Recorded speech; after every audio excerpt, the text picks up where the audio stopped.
Today we celebrate Saint Aloysius Gonzaga. The Lord can make saints anywhere, even amid the brutality and license of Renaissance life.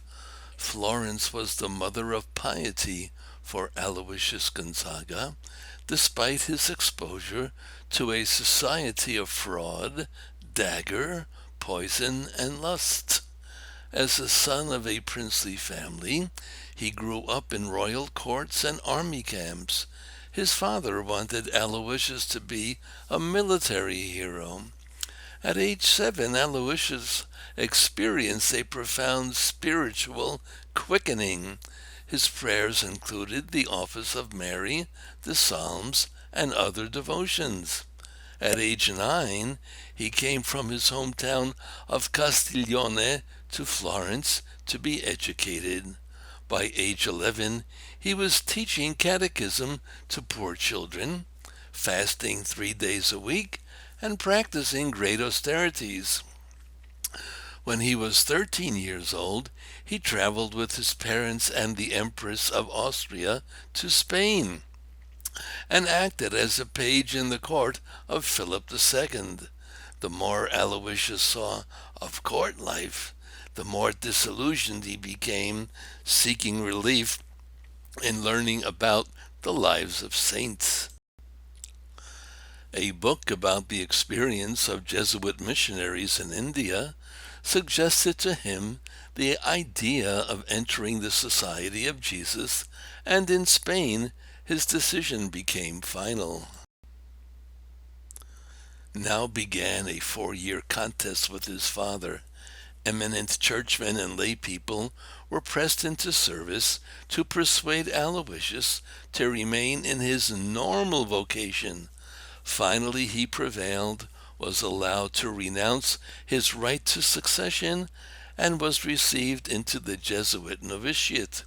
Like other seminarians, Aloysius was faced with a new kind of penance, that of accepting different ideas about the exact nature of penance.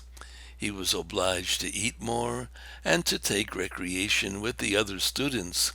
He was forbidden to pray except at stated times. He spent 4 years in the study of philosophy and had St. Robert Bellarmine as his spiritual advisor. In 1591, a plague struck Rome. The Jesuits opened a hospital of their own. The superior general himself and many other Jesuits rendered personal service. Because he nursed patients, washing them and making their beds, Aloysius caught the disease. A fever persisted after his recovery, and he was so weak he could scarcely rise from bed. Yet he maintained his great discipline of prayer, knowing that he would die 3 months later, within the octave of Corpus Christi, at the age of 23. As a saint who fasted, scourged himself, sought solitude and prayer, and did not look on the faces of women, Aloysius seems an unlikely patron of youth in a society where asceticism is confined to training camps of football teams and boxers, and sexual permissiveness has little left to permit. Can an overweight and air-conditioned society deprive itself of anything? It will, when it discovers a reason, as Aloysius did. The motivation for letting God purify us is the experience of God loving us in prayer.